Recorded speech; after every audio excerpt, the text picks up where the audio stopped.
Good morning, beta. Today we will discuss about the geography of class 6, lesson 5 and video number 4.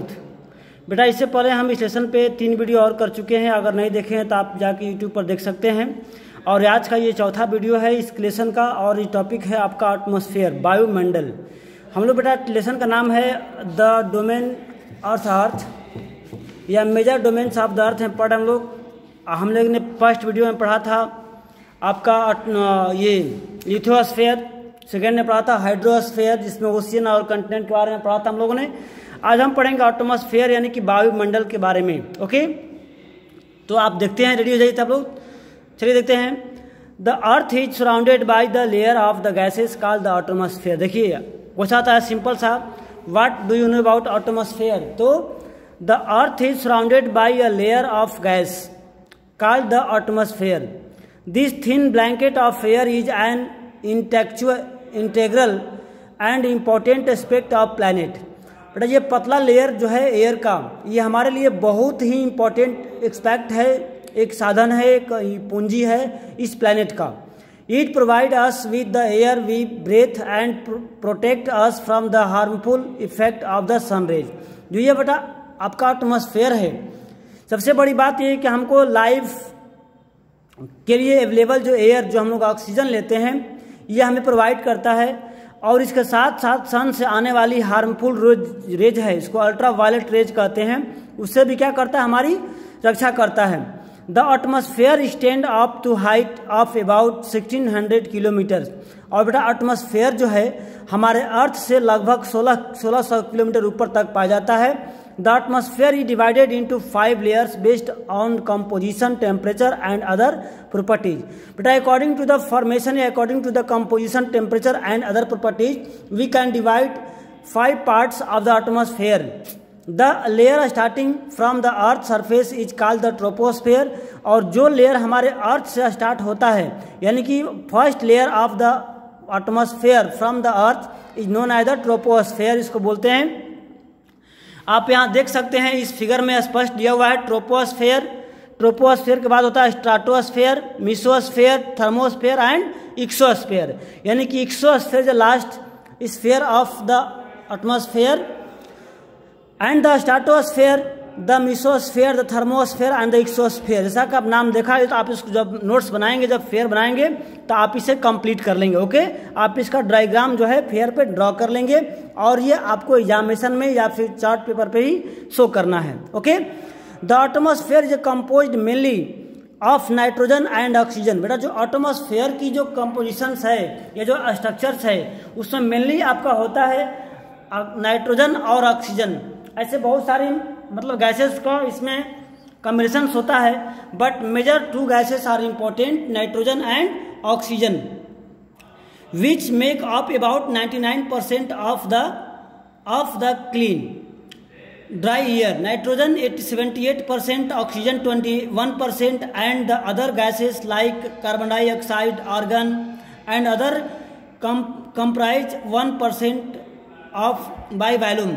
यानी कि major यहाँ पर 2 gas है, तो आएगा कि name the major gas of the atmosphere. Nitrogen होता है और सेकेंड होता है आपका ऑक्सीजन जो 21% होता है। बाकी 1% जितने आप गैस का नाम जानते हैं कह सकते हैं, हीलियम, हाइड्रोजन या फिर आपको आर्गन, नियॉन, जेनॉन, क्रिप्टॉन जो भी है वो आपको 1% में आते हैं। देखिए oxygen is the breath of life, while nitrogen help in the growth of the living organism. देखिए सबसे इम्पोर्टेंट जो एयर है वो आपका होता है ऑक्सीजन, जिसको हम ब्रेथ करते हैं, इसको जीवनदायिनी या लाइफ गिविंग एयर भी कहते हैं इसको। और दूसरा होता है नाइट्रोजन, जो कि हमारे जो भी लिविंग ऑर्गेनिज्म है उसको ग्रोथ होने में हेल्प करता है।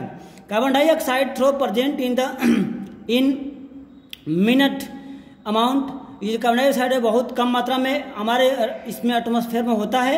It is important and observe heat radiate by the earth. और ये जो आपका कार्बन डाइऑक्साइड है ये हेल्प करता है, जो अर्थ के द्वारा जो अब हीट रेडिएट होता है उसको ऑब्जर्व करता है। कौन? Carbon dioxide. Thereby keeping the planet warm it is also essential for the growth of planet, यानी कि कार्बन डाइऑक्साइड भी क्या करता है, हमारे अर्थ को वार्म रखने का काम करता है। सो प्लांट को ग्रोथ करने में हेल्प करता है, इसलिए ये भी क्या है, हमारे लिए इंपॉर्टेंट ही है।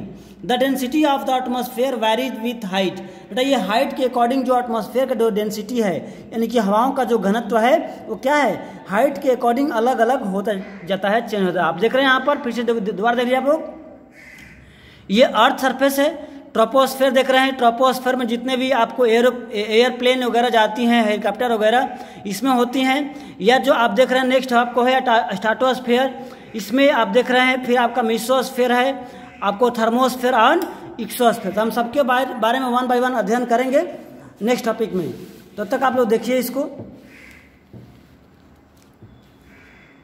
हाँ देख रहे हैं यहाँ पर, it is maximum at the sea level at the decrease rapidly as we go up, यानी कि जो एटमॉस्फेयर की जो डेंसिटी है बेटा, जो हवाओं का जो घनत्व है, जैसे जैसे हम ऊपर जाते हैं वो क्या होता है, उसकी जो डेंसिटी है वो घटती जाती है। यानी कि सबसे अधिक टेम्परेचर ये प्रेशर कहाँ होता है, तो आपको सी लेवल पे, या जितने भी सी लेवल से आप नीचे जाएंगे तो क्या होगा, उसका जो प्रेशर है वो बढ़ते जाएगा। Okay, the climber experience problem in breathing due to this decrease the density of the air.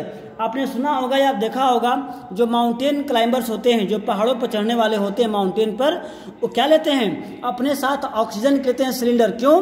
क्योंकि वहाँ पर जो डेंसिटी ऑफ एयर है वो कम होता है, उन्हें ब्रीथिंग करने में बहुत सारी प्रॉब्लम होती हैं, इसलिए क्या करते हैं, वे अपने साथ ऑक्सीजन के सिलेंडर को लिए रहते हैं। They have to carry with them oxygen cylinder to be able to breathe at the high altitude. The temperature also decrease we go upward, और टेम्परेचर भी क्या होता है, जैसे जैसे ऊपर जाते हैं तो टेम्परेचर भी क्या होता है, डिक्रीज होता है, कम हो जाता है। The atmosphere extra pressure on the earth, this varies from place to place, some areas experience high pressure and some areas low pressure. The air move from high pressure to low pressure, moving air is known as wind. यहाँ तक हमारे earth surface पे भी जो air का pressure होता है वो अलग अलग होता है। ये सिंपल समझ लीजिए, आप लोग जब जाओगे क्लास 9-10 में तो पढ़ने को मिलेगा कि जो जब टेम्परेचर ज़्यादा होता है, यानी कि टेम्परेचर अधिक होने पे जो एयर प्रेशर है वो कम हो जाता है, और जब टेम्परेचर हाई होता है तो जब टेम्परेचर हाई होता है एयर प्रेशर वहाँ पर लो हो जाता है, और जब टेम्परेचर लो रहता है तो एयर प्रेशर हाई रहता है। इस प्रकार हमारे अर्थ पे जो विंड ब्लोइंग होता है, एयर जो ब्लो होता है, तो हाई प्रेशर से लो प्रेशर की तरफ होता है, तो moving air is known as the wind, यानी कि बहते हुए हवा को क्या, बहते हुए गैस को क्या बोलते हैं, विंड बोलते हैं। नेक्स्ट हमारा टॉपिक है biosphere, the domain of the अर्थ। ये बायोस्फीयर जो है डोमेन ऑफ द अर्थ को हम लोग पढ़ेंगे नेक्स्ट वीडियो में, यानी कि वीडियो नंबर जो हमारा होगा वो 5th हमारा वीडियो होगा, जिसको हम नेक्स्ट क्लास में पढ़ेंगे। ओके, तब तक के लिए गुड बाय।